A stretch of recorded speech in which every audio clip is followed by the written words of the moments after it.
It's not uncommon for a wrestler to change their character up from time to time, but usually this refresh involves making only a few relatively small changes, such as a performer simply turning heel or perhaps a slight change in their look. However, other times wrestlers will go through far more dramatic shifts in character, one which sees them take a full 180-degree turn from what they were doing before.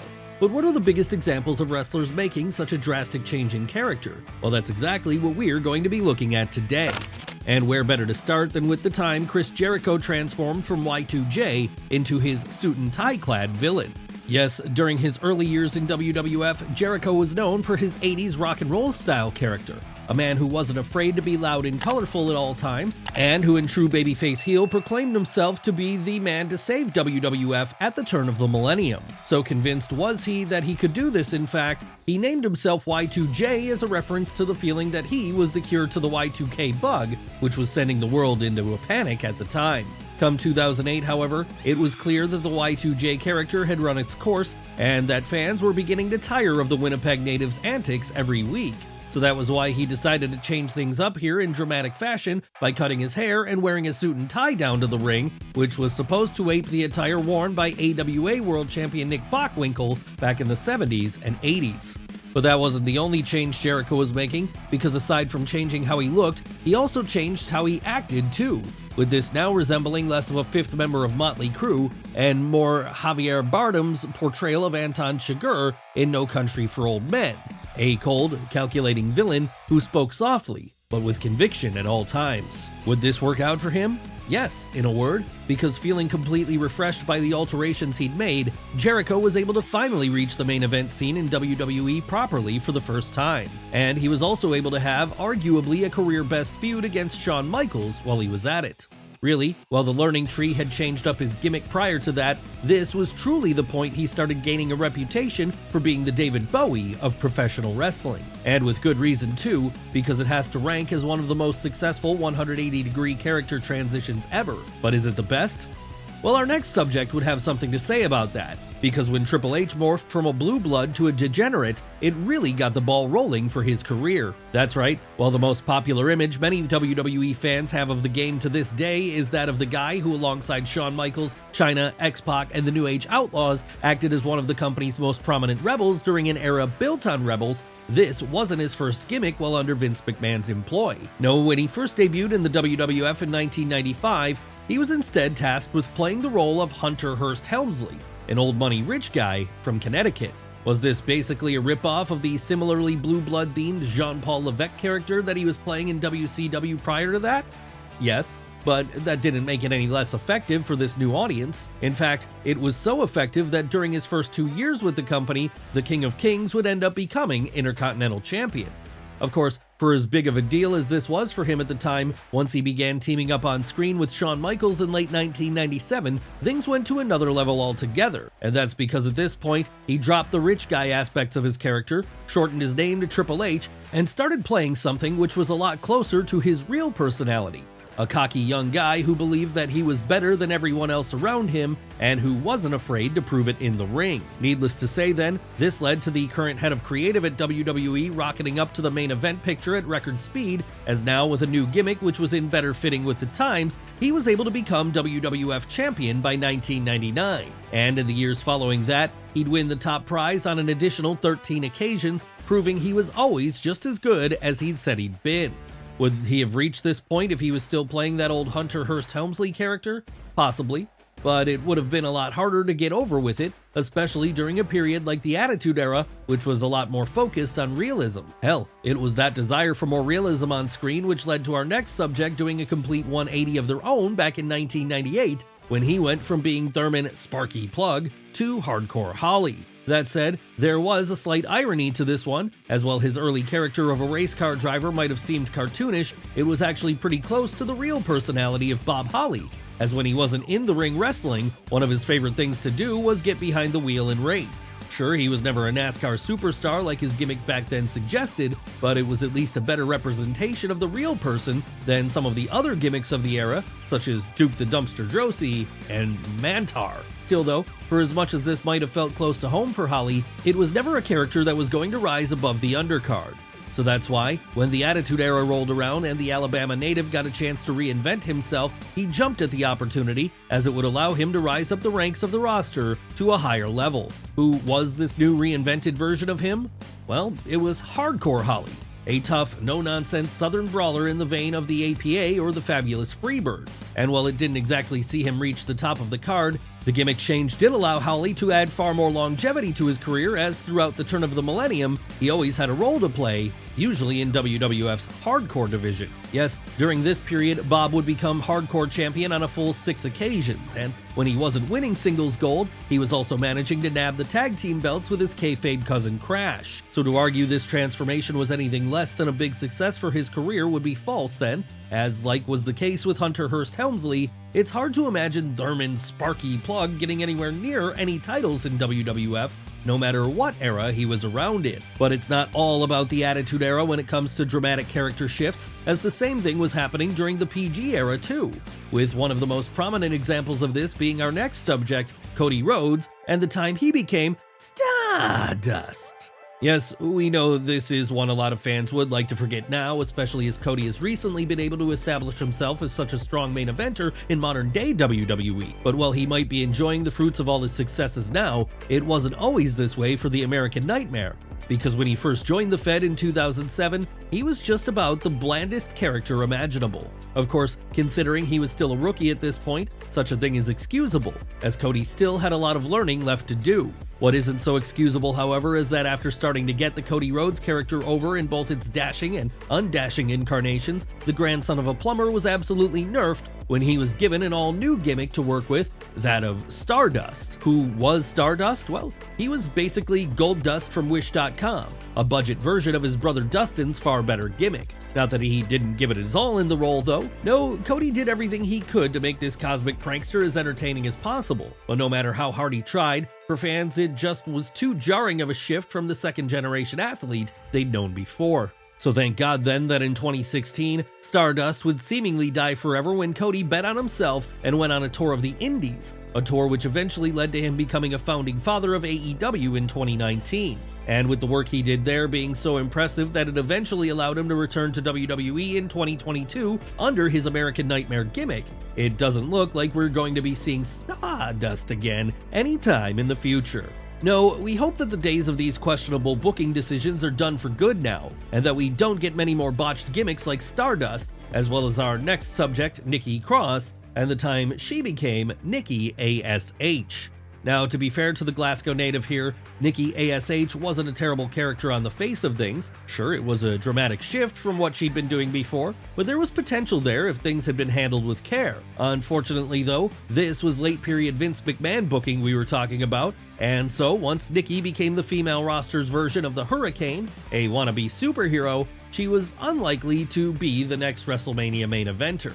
Yes, it's true, she did get a brief run with the Raw Women's title while under this guise, but that reign never felt quite as good as it could have been.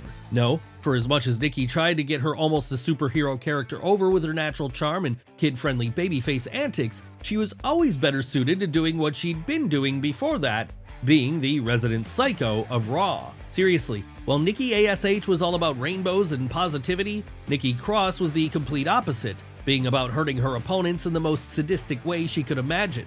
And that was a character which proved to be a much better fit for both her and the shows she was on once she signed with WWE in 2016. So it just goes to show that not all gimmick transformations are great, as sometimes they weaken a character rather than help them. And if you need another example of this, you only have to look at what happened to Val Venus when he became a member of the Right to Censor in 2000. Yes, Val Venus, the very man who played the character of adult film star by day and wrestler by night. One thing he never should have been, though, was a guy who holds membership to the Right to Censor. But at the turn of the millennium, this was exactly the spot he found himself in, because after spending the years prior playing WWF's resident adult film star, he found himself having to drop all the more sordid aspects of his character very quickly. Why was this? Well, in late 1999, the Parents Television Council, a conservative advocacy group in America, were trying to get WWF pushed off the air on account of all the raunchy material they were showing to children on a weekly basis. So, looking to parody this then, Vince McMahon created a new heel group named the Right to Censor and had them start going after some of the characters on the screen who were pushing the envelope the most. Needless to say then, this led to the heel stable quickly coming up against Val Venus, as given his side job of choice, they felt he shouldn't be on a show young people were watching. And in the end, they'd get their own way here, as after Venus was abducted by the group in early 2000, he'd be brainwashed and would change his whole gimmick up to playing a man who lived by the most moral of standards. And this meant suits and ties instead of towels, shorter hair, and most importantly, no more of his previous film work. Did fans like this? You can probably guess how the young male-heavy audience of the time reacted, and it wasn't good. No, while the original Val Venus had always been something of a one-note character, this new one was less than even that, and it stalled the Ontario native's momentum overnight, as even once it ended and he returned to being the adult film star we had all knew and loved, many fans had moved on. But at least Val can rest easy knowing that he wasn't the only one who had a popular gimmick from the late 90s obliterated after being forced to join the right to censor, because the exact same thing happened to our next subject too, the Godfather, when he became the Good Father. Of course, Charles Wright has had a lot of gimmicks over the years, be that Papa Shango, the Supreme Fighting Machine, or Kama Mustafa, just to name a few. But while they were successful to varying degrees in their own right, his real high point came in 1998 when, after the Nation of Domination split up, he went all in with his burgeoning Godfather gimmick. And that meant starting to dress like a 1970s style pimp every night, all while bringing a cavalcade of his female acquaintances down to the ring with him. Obviously then, this was a big hit with the young male audience of the time, and it was also a hit with many of the wrestlers, as on occasion, they'd even choose a night with one of his ladies in exchange for giving up the match before the bell could ring. One group who were not happy about this character though were the Right to Censor. So when they started taking aim at the Godfather in mid-2000 then, they'd eventually make a deal with him.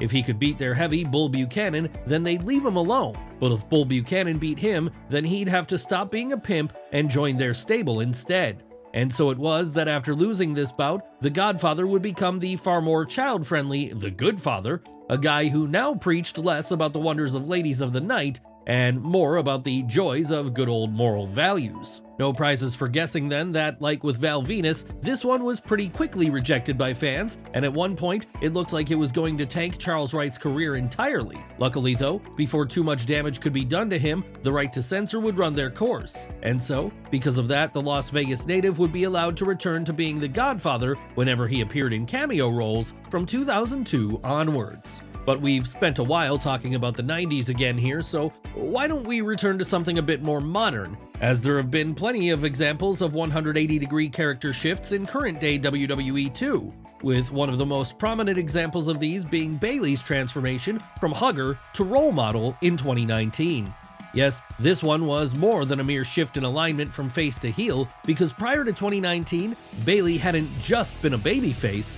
No, she'd been the babyface as far as the WWE Women's Division was concerned. Seriously, there was arguably no purer heroic figure in the Fed back then, and no one who appealed to children in the audience as naturally as she did. What we're trying to say here is that as the hugger, Pamela Martinez was basically the female John Cena, and someone who could have made the company a fortune in merchandise had they chosen to push her right. Alas though, questionable booking meant this gimmick never really played out the way it should have on the main roster, and so after a while, fans started to reject the Bay Area girl. And this meant that if she wanted to save her career after a certain point, she'd be forced to do the unthinkable and turn heel. Of course, in the end, such a move turned out to be a great decision for her, however, as once she did officially go to the dark side in September of 2019, it would become apparent she was just as good in this role as she had been in her previous run as a babyface. Yes, few would have thought it ahead of time, but heel Bayley turned out to be awesome. So awesome that during the Thunderdome era, she was, alongside her partner Sasha Banks, pretty much WWE's secret weapon, and the momentum she was able to build during this period is even carried on over to the Triple H era, as since the game has taken over as head of creative, Bayley has thrived all the more as the initial leader of Damage Control. Sure, her time with Damage Control would end badly for her in one sense, as she was turned on by her former friends Io Sky and Dakota Kai, but in another sense, it took her very near at the top, as at WrestleMania 40, she'd be one of the highlights of the entire weekend in her match against Sky. No, she didn't get to the main event of Mania here, as some hoped she would, but there's still plenty of time for that to happen, and if she continues on as she's going now, such a thing will likely take place sooner rather than later. Of course, Bayley isn't the only success story of the modern-day women's division when it comes to someone who did a complete 180 in terms of their character, because while she was doing this, Elsewhere on the show, Alexa Bliss was doing something similar when she went full spooky. Yes, this led to a lot of success for Alexa throughout 2020 and 2021, and a part of the reason for this was because she was so closely interlinked with Bray Wyatt on screen. But part of it was also because it was such a big change from what she'd been doing before, and so was naturally interesting to audiences watching. After all, prior to her transformation, Alexa had been WWE's resident mean girl ever since she debuted on SmackDown in 2016, with her Regina George-style character being such a big hit with fans then that by the time 2020 came around, she'd be a 3-time Raw Women's Champion, a 2-time SmackDown Women's Champion, and a 3-time Women's Tag Team Champion. So perhaps it was because she knew she had no more worlds left to conquer at this point then, that she decided to change things up in such a dramatic way by becoming what amounted to the on-screen herald for Bray Wyatt's finest creation, The Fiend. How did this change present itself on screen? Well, now, instead of dressing in a similar fashion to the other women on the roster, Alexa now looked a lot spookier. And this change in look would be accompanied by a change in character too, as following her transformation, there was no more bliss to be found in her. Instead, it was all about the horror, as alongside her apparently living doll Lily, she did everything she could to spook out her opponents in what appeared to be a series of supernatural segments. And when she wasn't freaking out her own opponents, she was getting in the head of opponents of The Fiend, making sure they were ripe for the picking whenever Bray Wyatt finally decided to beat them in the ring. Yes, it was a gimmick which certainly had its low points, but there was some great stuff in there too. And it was certainly an opportunity to see a different side of the Ohio native at the very least. That said, for as different as this was, you could argue our next subject went through an even bigger transformation back in 1997, as that was the year Wildman Mark Maro became Marvelous Mark Maro instead. What were the key differences between these two characters? Well, one was a Tarzan-inspired wild man who had honed his high-flying antics, and the other was a Golden Gloves boxing champion. And in a fact which should surprise absolutely no one, it was actually the latter which was much closer to the real Mark Maro, as prior to first getting into the wrestling game in 1990, he'd plied his craft in the boxing ring instead.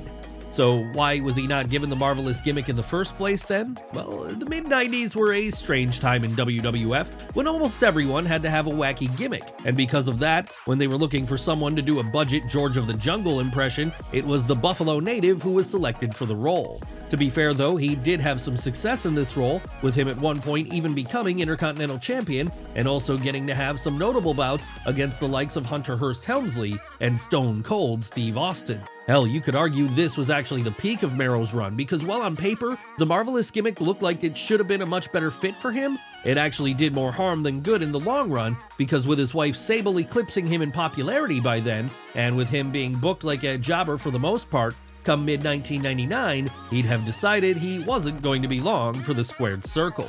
And that's why he'd leave WWF and all but retire from the industry, instead taking up a role as motivational speaker, something he continues to do to this day.